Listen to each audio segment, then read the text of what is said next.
Good afternoon. I'll call this legislative hearing to order. Before we begin, I want to remind those members who are connecting with us remotely to please mute your microphone. This will cut down on the static feedback in the hearing room.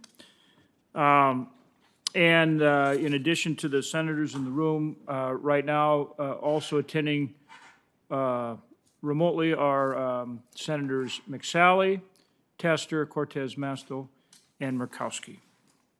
Today, the committee will receive testimony on 7 bills: S.2165, the Safeguard Tribal Objects of Patrimony Act of 2019, S.2716, a bill to amend the Grand Ronde Reservation Act and for other purposes, S.2912, the Blackwater Trading Post Land Transfer Act, S.3019, the Montana Water Rights Protection Act, S.3044, the Western Tribal Water Infrastructure Act of 2019, S.3099, the Southeast Alaska Regional Health Consortium Land Transfer Act of 2019, and S.3100, the Alaska Native Tribal Health Consortium Land Transfer Act of 2019. On July 18, 2019, Senator Heinrich introduced S.2165, the Safeguard Tribal Objects of Patrimony Act. This legislation is centered on providing additional legal protection to Native American tribal artifacts and sacred objects by creating an explicit prohibition on exporting cultural heritage obtained in violation of the Native American Graves Protection and Repatriation Act, Archaeological Resources Protection Act, or the Antiquities Act. The bill also sets forth an exporter certification system to accompany this export prohibition. Such a prohibition makes it possible for tribes to utilize other countries' domestic laws and law enforcement mechanisms to regain their cultural heritage. The STOP Act confirms the President's authority to enter into agreements under a 1970 international treaty in order to request the return of tribal cultural heritage from other countries. The authorization of such agreements paired with the export prohibition and export certification system will ensure the United States has the tools necessary to utilize this treaty. The STOP Act also creates a federal framework to support the voluntary return of Native American tangible cultural heritage. This includes establishing a referral program at the Department of Interior that will assist individuals in finding a tribe with a cultural affiliation to tangible cultural heritage for the purposes of proper return. Lastly, S.2165 creates a federal working group to ensure coordination between federal agencies and a tribal working group to make recommendations and request agency action to assist in returning cultural items to the tribe. As part of the record for this bill, I've asked the Department of State and the Department of Justice to send their testimony on this bill by July 1st. In addition, my staff has also been in touch with the Department of Homeland Security to also secure testimony for the record on this bill.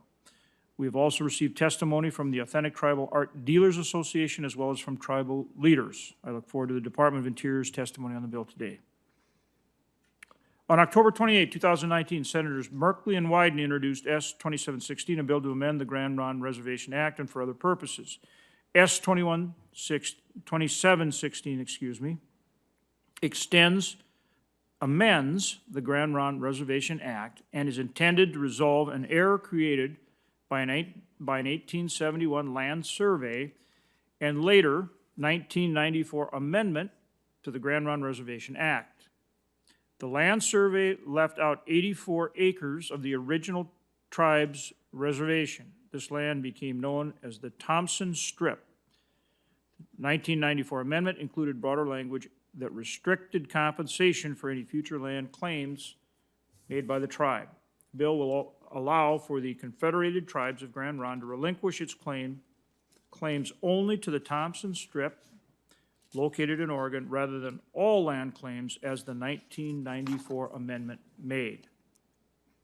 On November 20, 2019, Senators McSally and Sinema introduced S.2912, the Blackwater Trading Post Land Transfer Act. This bill will authorize the Secretary of the Interior to take 55.3 acres of land located in Pinal County, Arizona, into trust for the benefit of the Gila River Indian community. Under this bill, there is a prohibition on Class II and Class III Indian gaming on the land taken into trust. On December 11, 2019, Senator Daines introduced S.3019, the Montana Water Rights Protection Act. Senator Tester is an original co-sponsor. The Montana Water Rights Protection Act would approve and ratify the Confederate Salish and Kootenai tribes of the Flathead Indian Reservation, or CSKT, water claims in the state of Montana. Additionally, the bill authorizes the transfer of the National Bison Range to be held in trust by the United States for the benefit of the tribes, and rehabilitates and modernizes the Flathead Indian Irrigation Project. This bill also settles many other water-related issues between the state of Montana and CSKT. This Indian water settlement will be the largest in American history.